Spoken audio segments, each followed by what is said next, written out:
Let's get down to serving.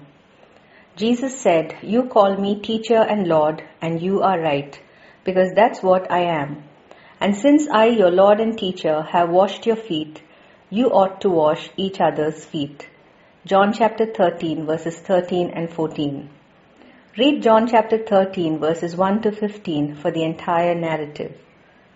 That day when Jesus took a basin of water and stooped down to wash the feet of his disciples, he did so fully aware of several things. He knew his hour had come to depart from the world, that Judas Iscariot was conspiring to betray him, that the Father had handed over all authority into his hands, and that he came from God and was going back to God.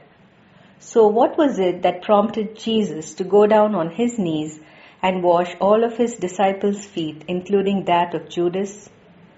There were a few key reasons mentioned. The first one was his immense and unconditional love for his disciples. John chapter 13 and verse 1 spells it out this way: "Having loved his own who were in the world, he loved them to the end."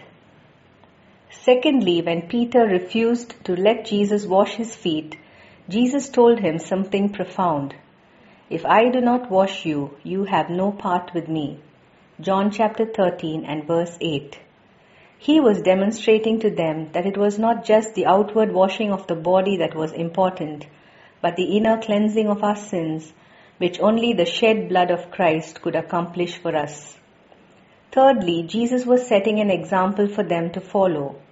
He explained to them in John chapter 13, verses 13 and 14, that if he, their Lord and Master, could wash their feet, then they, his followers, had the obligation to serve one another with love and humility.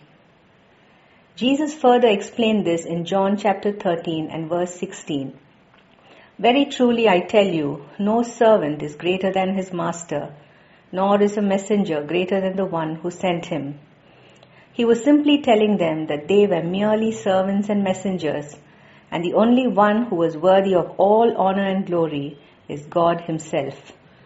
To serve as Jesus did, we need to demonstrate the love and humility that he modeled, a love that is even willing to love those who don't love us and intend to harm us.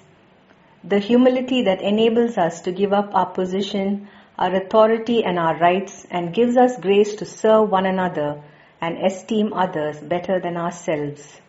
We can conclude with Jesus' words in John chapter 13 and verse 17. "Now that you know these things, you will be blessed if you do them."